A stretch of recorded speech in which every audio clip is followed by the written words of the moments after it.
All right, guys. Fula coming to you with another video. I hope all is well with you guys. Well, today there's a couple of things that are, on my mind for today. We do have a big fight card tonight, so that would be nice.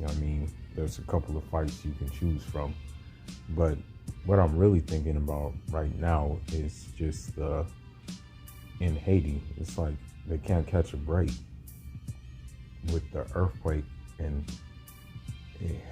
it's crazy. Um,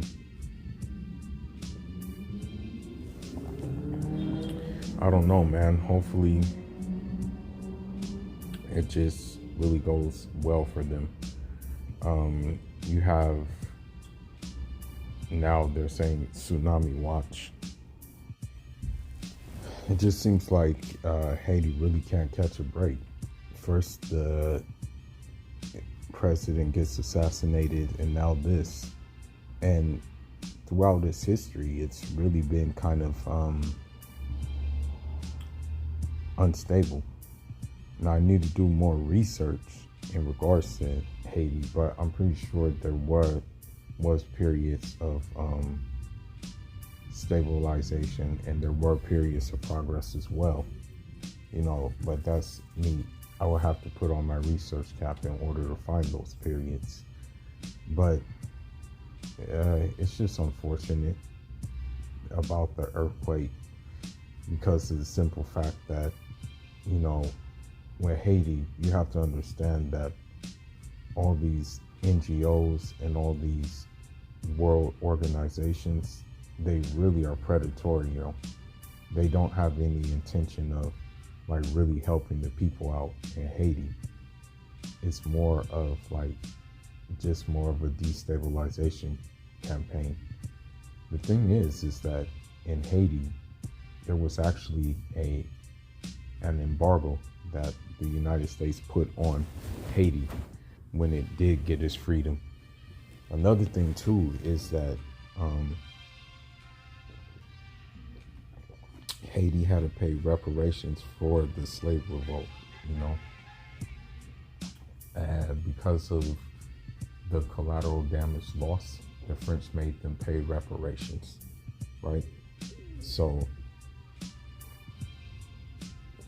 when you have all these factors, it just pretty much bankrupts Haiti. You know what I mean? And when Haiti is when you bankrupt a country before it can get started, then obviously it's going to be, it's not going to really be stable, because you have to understand something. When a country comes out of civil war, when a country comes out of a conflict, when a country comes out of these things, a country, it takes at least I won't say hundreds of years to rebuild, but it's going to take some time for it to be rebuilt, And Haiti never really had the time to be rebuilt. That's the thing. It was never afforded the time to be rebuilt, because once Haiti did get the freedom with armed insurgency, it still had to worry about, unfortunately, this is the unfortunate thing about Haiti, because I'm actually reading a book about it, actually. The unfortunate thing about Haiti is that after the slave revolt and things like that, you still had infighting between different cliques within Haiti. You had a north-south divide in Haiti as well. And then you also have civil war in Haiti too. So when you have all these factors, then unfortunately, it can never come to fruition, that republic that's progressive. But despite all that, Haiti still managed to help others, still managed to help different countries, still managed to help Simon Bolivar still managed to help different places. I think Poland and Greece included. You know, I refuse to believe what Pat Robinson said about Haiti making a deal with the devil for his freedom, because if we want to be real, they were under a devilish system as it is when they were under the oppression of the French. Okay. I need to check more historical records, but there were castrations and there were different various forms of torture for slaves who were going to be disobedient. I think one of those tortures included like putting someone on an anthill and letting fire ants eat their flesh. I'm not quite sure, but that's what has been passed down. But you know, it's kind of crazy because today it's actually the day of the ceremony that sparked the Haitian Revolution, the Bois Cayman ceremony, which was done in 1791. That kind of sparked the revolution and what have you. And the words were very powerful, you know, that Duty Boukman said. You know, they were very powerful words. He said the God of the whites, like he just basically put down the God of the whites, and he inspired the people to rise up. You know what I mean? Unfortunately, him and Mackendal weren't able to reap the fruits of their labor due to the simple fact that they were both killed, right? And so that's when you had Toussaint Louverture, Henry Christophe, and Dessalines, who took the helm of where Mackendal and Duty Boukman left off.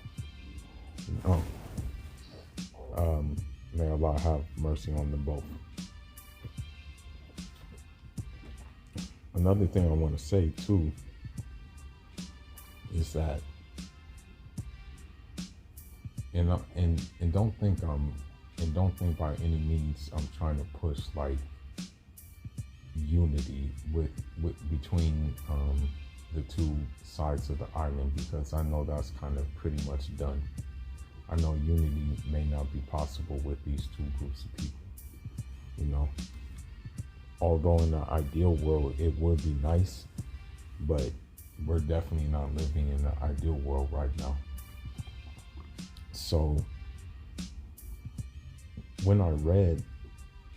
as I read this book about the whole Haitian Revolution, it is said that pretty much runaways known as Maroons would run away into the forest interior to avoid slavery, to avoid capture, and the like thereof. It was said that those Maroons ran into the interior in Dominican Republic, and they said those Maroons, along with the Arawaks, I guess, if there were any left, like the natives, the Indians or whatever, they make up Dominicans. Now, Maroons are different groups of Africans who ran away.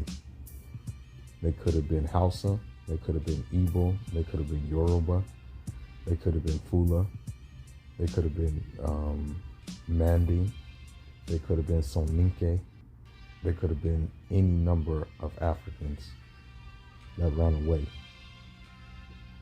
Now, if they say that this is the formation of the Dominican people, then I don't know why, you know, Dominicans have such a rift with Haitians so much.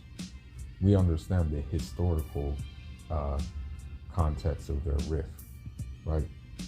But it has to be understood that even Rafael Trujillo of Dominican Republic, even he was a mulatto himself. Even he had Haitian bloodline, but he went ahead and butchered Haitians. You know what I mean? And so, really, the only difference between Haitians and Dominicans is that one has more one of them, the mulattoes of that country, and other groups of Dominican Republic have Spanish blood, whereas the groups in Haiti only have French blood. But again, they're the same exact thing, you know. But the only difference is, I guess, Dominican Republic succumbed to becoming, in essence, a banana republic, you know, and Haiti didn't succumb to that. But, you know, my thoughts and my prayers go out to Haiti, and I hope that, you know, it looks up for them and they catch a break, you know. But at the end of the day, you know, we may not even be calling this place Haiti if it wasn't for the two slaves who like gave the idea of revolution, and that was Duty Guzman and Macandal, you know. And not trying to lure anybody, but I feel kind of like a special affinity towards these two because they were from the region of Africa I'm from, which is the Senegambia region, and they practice a heavy form of spirituality that involved metaphysics, but also below the underlining factor was the unity in God, and that he was only one, and that even the Boqueman ceremony it could have been something like a Molid, or it could have been the Night of Papa.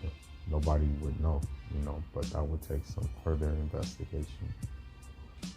But anyhow, thoughts and prayers go out to Haiti, you know, and hopefully the right organizations will give them what they need. Fula signing out, and Java.